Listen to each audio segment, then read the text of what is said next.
നമസ്കാരം. തുടർച്ചയായി മൂന്നാമത്തെ ആഴ്ചയിലാണ് ഞങ്ങൾക്കും പറയാനുണ്ട് ഒരേ വിഷയം തന്നെ ചർച്ച ചെയ്യുന്നത്. കെട്ടകാലത്തെ സംസ്കാരത്തിൻ്റെ വിവിധ മുഖങ്ങൾ വീണ്ടും വീണ്ടും ചർച്ച ചെയ്യേണ്ടി വരുന്ന ഒരു ഗതികേടിലാണ് കേരളം ഇന്ന്. ജോലി കഴിഞ്ഞ് മടങ്ങുന്ന ചലച്ചിത്ര താരത്തെ നടുറോഡിലും ദൈവത്തെപ്പോലെ കരുതി കൈകൂപ്പുന്ന കുഞ്ഞിനെ പള്ളിമേടയിലും എന്തിന് ആശ്രയം തേടിയെത്തുന്ന അനാഥാലയത്തിലെ കുഞ്ഞുങ്ങളെ വരെ കടിച്ചു കയറുന്ന സംസ്കാരം. ദുരാചാരത്തിൽ കുരുന്നുകളുടെ കഴുത്തറക്കുന്ന സാംസ്കാരിക കേരളം. ഇതിനൊരു അറുതി വേണ്ടേ? വാർത്താ ചാനലുകൾ കാണാനും പത്രം വായിക്കാനും എന്തിന് നവമാധ്യമങ്ങൾ പോലും നോക്കാൻ മലയാളി വെറുക്കുന്നത്ര വാർത്തകളാണ് നമുക്ക് ചുറ്റും എന്നും നടക്കുന്നത്. എന്തിന് ലൈംഗികാതിക്രമത്തിനെതിരെ പ്രകടനം നടത്തുന്നവർ തന്നെ ഒന്നിച്ചിരിക്കുന്ന ആൺപെൺ സൗഹൃദങ്ങളെ ചൂരലിന് അടിച്ചോടിക്കുന്നു. എവിടെയാണ് മലയാളിക്ക് ചികിത്സ ആവശ്യമായിരിക്കുന്നത്? സൗഹൃദങ്ങൾക്കും കമിതാക്കൾക്കും കേരളം എത്രമാത്രം സ്വാതന്ത്ര്യം നൽകും?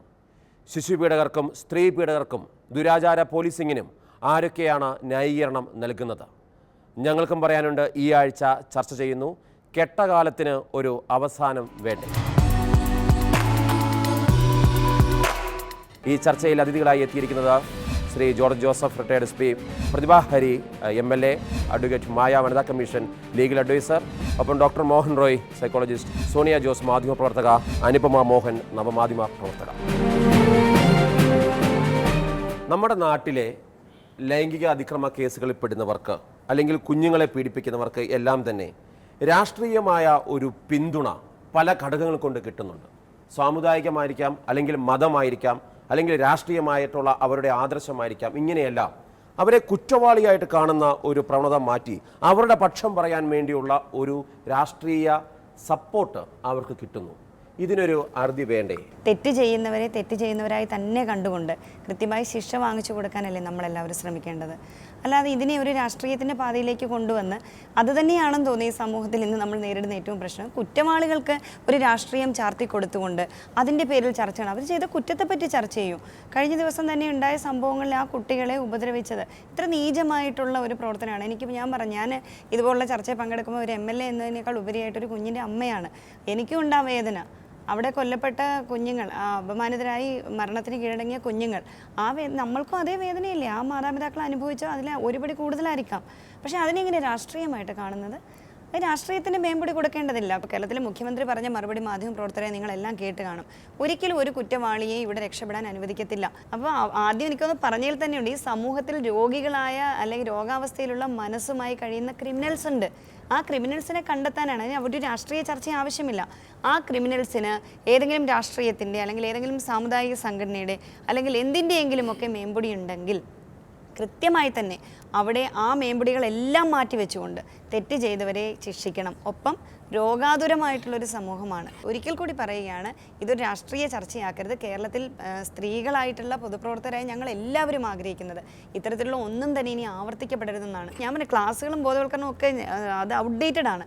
അപ്പോൾ നമുക്ക് തിരിച്ചറിയാൻ കഴിയുന്ന ഒരു അവസ്ഥയിലേക്ക് കൊണ്ടുവരിക എന്നുള്ളതാണ്.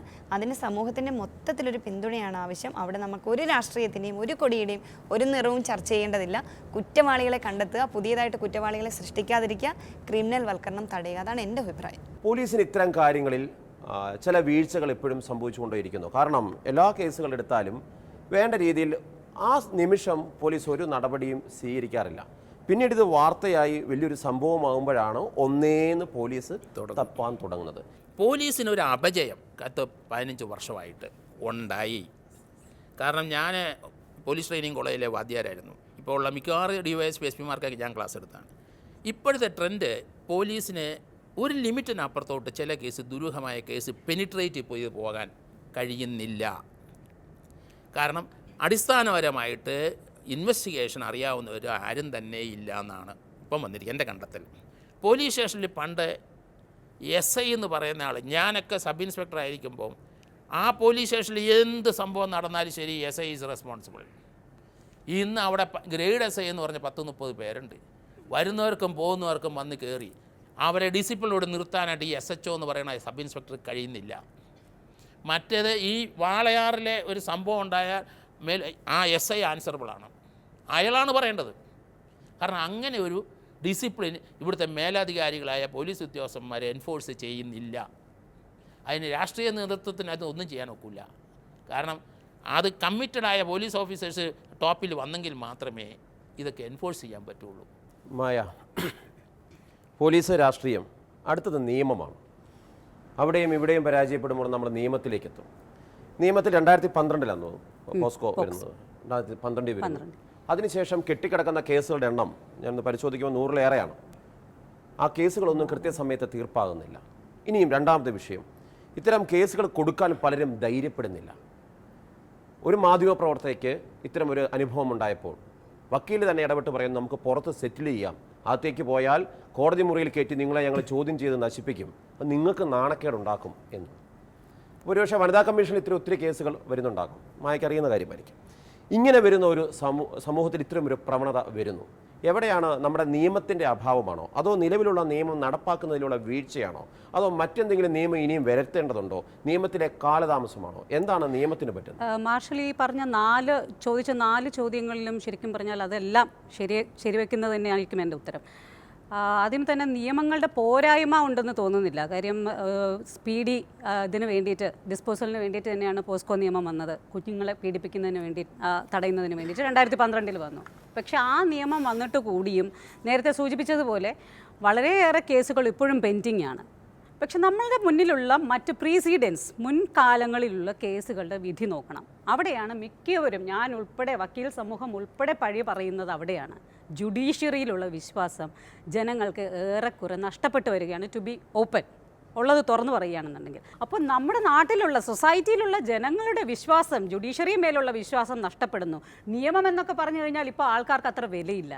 അതെന്നൊക്കെ പറഞ്ഞു കഴിഞ്ഞാൽ എന്താ, വെറുതെ എഴുതി വെച്ചിരിക്കുന്നു, നമ്മൾക്കതിൻ്റെ ആനുകൂല്യങ്ങൾ ഒന്നും കിട്ടുന്നില്ല എന്നാണ് ഈ പറയുന്ന ഓരോ വ്യക്തികളും നമ്മളോട് വന്ന് പറയുന്നത്. മൂന്നാമത്തെ ക്വസ്റ്റ്യൻ, മാർഷൽ പറഞ്ഞ മൂന്നാമത്തെ ക്വസ്റ്റ്യൻ വളരെ ശരിയാണ്. അതായത് ഈ പറയുന്ന സംഭവങ്ങൾ പുറത്ത് പറയാൻ മടിക്കുന്നു. മിക്ക കേസുകളും സെറ്റിൽമെൻറ്റിൻ്റെ വക്കിലേക്കാണ് നീങ്ങുന്നത്. എന്തുകൊണ്ടെന്ന് പറഞ്ഞാൽ ഓപ്പണായി പറഞ്ഞത് തന്നെയാണ്, കോടതികളിൽ വിശ്വാസമില്ലാത്തത് കൊണ്ട് തന്നെയാണ്. നമ്മൾ തന്നെ പറയും ആ കേസൊക്കെ ഫയൽ ചെയ്ത് ചിലപ്പോൾ എല്ലാവർക്കും അറിയേണ്ടത് കാലതാമസം എടുക്കും എന്നുള്ളതാണ്. റേപ്പ് വിക്ടിം അല്ലെങ്കിൽ ഇത്തരത്തിലുള്ള ശാരീരിക പീഡനം ഏൽക്കുന്ന ഒരു വ്യക്തിക്ക് ഒരു കാരണവശാലും കേസിൽ കാലതാമസം വരുവാൻ പാടില്ല. അതിന് ശക്തമായ ഭേദഗതി നിയമത്തിൽ കൊണ്ടുവന്നേ മതിയാകൂ.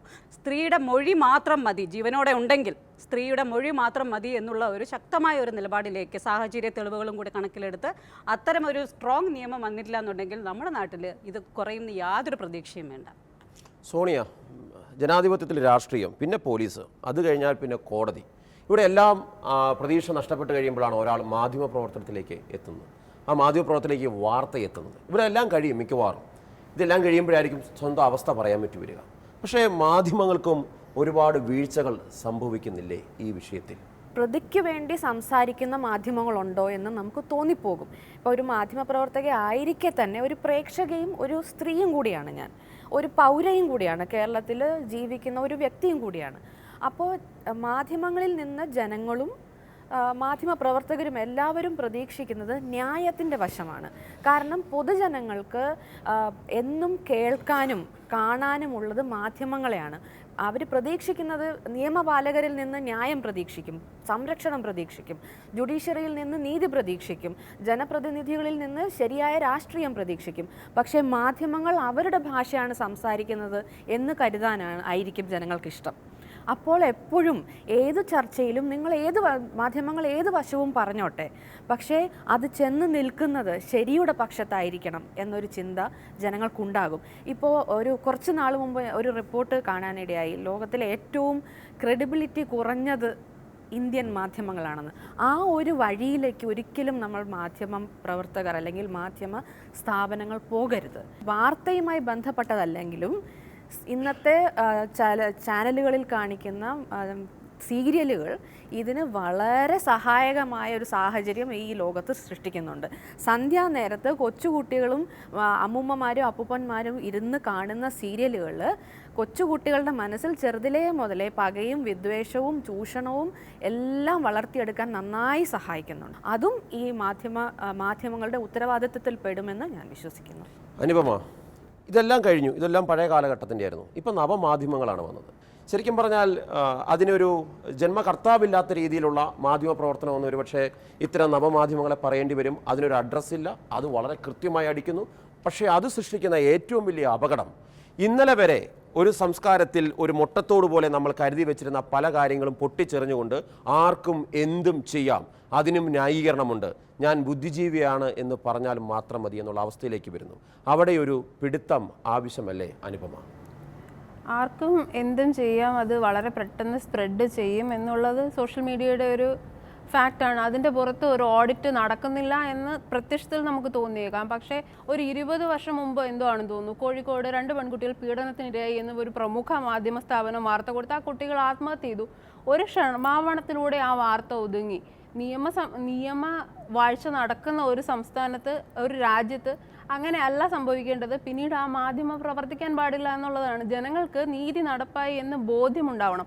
ആ ഒരു സോഷ്യൽ ഓഡിറ്റിംഗ് ആണ് സത്യത്തിൽ നവമാധ്യമങ്ങൾ ശ്രമിക്കുന്നത്. ഈ പീഡോഫീലിയ വാർത്തകളൊക്കെ നവമാധ്യമത്തിൽ വരുന്നത് അതൊരു റിക്രൂട്ടിംഗ് ആണ്. ഞങ്ങളെ നിങ്ങൾ സമീപിക്കൂ. സമൂഹത്തിൽ ഇത്തരം ചിന്തകൾ മനസ്സിൽ അടക്കി വെച്ചിരിക്കുന്ന ആളുകൾക്ക് ഒരു കോണ്ടാക്ട് പോയിന്റ് കിട്ടുന്നുണ്ട്. അത് നവമാധ്യമങ്ങളുടെ ഒരു വീഴ്ചയാണ്. പക്ഷേ അതേസമയം അതിനൊരു ദൃശ്യത വരുന്നു, ഇതിനെ ഓഡിറ്റ് ചെയ്യാൻ പറ്റുന്നു, നിരീക്ഷിക്കാൻ പറ്റുന്ന ഒരു പോലീസ് സംവിധാനമുണ്ടെങ്കിൽ, നീതി നടപ്പാക്കണമെന്ന് ആത്മാർത്ഥതയുള്ള ഒരു ഭരണ സംവിധാനമുണ്ടെങ്കിൽ ഈ ദൃശ്യത നമുക്ക് പോസിറ്റീവായും ഉപയോഗിക്കാം. രാഷ്ട്രീയം, കോടതി, പോലീസ്, നവമാധ്യമം, മാധ്യമം എല്ലാം ചർച്ച ചെയ്ത് കറങ്ങി ഞാൻ ഡോക്ടറിലേക്ക് എത്താൻ. കാരണം ഇതിന് ചികിത്സ ആവശ്യമാണ്. ചെറുപ്പകാലത്ത് നമ്മൾ അറ്റൻഷൻ ഡെഫിസിറ്റ് ഹൈപ്പർ ആക്ടിവിറ്റി, ശ്രദ്ധക്കുറവും പിരിപിരിപ്പും എന്നൊക്കെ പറയുന്ന ചില കക്ഷികളുണ്ട്. നമുക്ക് ക്ലാസ്സുകളിലൊക്കെ തന്നെ പെട്ടെന്ന് തിരിച്ചറിയാൻ പറ്റും. ഈ കുട്ടികൾ ഇരിക്കുന്നിടത്തൊരു ഓളം അഥവാ ഒരു ഇളക്കം ഉണ്ടാകും. ഇവന് ക്ലാസ്സിൽ ഒറ്റയ്ക്ക് ഇരിക്കാൻ പറ്റില്ല, ഇവനൊരു ഹൈപ്പർ ആക്റ്റീവ് ചൈൽഡായിരിക്കും. ഇവൻ്റെ പ്രശ്നം എന്ന് വെച്ചാൽ അടിസ്ഥാനപരമായി തലച്ചോറിൻ്റെ പ്രശ്നമാണ്, അവന് ശ്രദ്ധ കേന്ദ്രീകരിക്കാൻ പറ്റാത്തതാണ്. ഇത്തരം കുട്ടികളെ നമ്മളൊരു യഥാർത്ഥ ചികിത്സയ്ക്ക് വിധേയമാക്കാതെ കുറച്ചങ്ങോട്ട് വളർന്നു കഴിയുമ്പോൾ കോണ്ടക്ട് ഡിസോർഡർ, സ്വഭാവ വൈകല്യം എന്ന് പറഞ്ഞൊരവസ്ഥയിലെത്തും. ചെറിയ ചെറിയ നിയമലംഘനങ്ങൾ, ചെറിയ ചെറിയ മോഷണം, ജീവികളോടൊക്കെ ക്രൂരത കാണിക്കുക, അങ്ങനെ ഒരു കോണ്ടക്ട് ഡിസോർഡർ എന്ന ഘട്ടത്തിലേക്കെത്തും. ഇതിൻ്റെ ഒരു നിർഭാഗ്യകരമായ അവസ്ഥ എന്ന് വെച്ചാൽ ഈ ഒരു അഡോളസൻറ്റ് സമയത്ത് ഇവർക്ക് ലഹരി ഉപയോഗിക്കാനുള്ള സാധ്യത വളരെ കൂടും. ഇവരുടെ തലച്ചോറിനൊരു പ്രത്യേകതയുണ്ട്. ഇവർ ഈ പുതു കാര്യങ്ങൾ, ത്രിൽ സീക്കേഴ്സ് എന്നാണ് ഇവരെക്കുറിച്ച് പറയുന്നത്. നവമായ പുതുമകൾ കണ്ടെത്താനുള്ളൊരു ശ്രമം ഇവരുടെ തലച്ചോറിൻ്റെ ഒരു പ്രശ്നമാണത്, അങ്ങനെ ഉണ്ടാവും. അങ്ങനെ ഇവർ ലഹരിക്ക് അടിമപ്പെടാനുള്ള സാധ്യതകളുണ്ട്. ഇത്തരത്തിൽ പാകപ്പെട്ട ഒരു വ്യക്തിയുടെ മുന്നിലേക്കാണ് നമ്മുടെ സമൂഹം തുറന്നു വയ്ക്കുന്ന ഈ അസംഖ്യം ചാനലുകളുള്ളത്. യഥാർത്ഥത്തിൽ ഗോവിന്ദച്ചാമി അല്ല കുറ്റവാളി, ഗോവിന്ദച്ചാമിയെ ശിക്ഷിക്കാത്ത സമൂഹമാണ് കുറ്റവാളി.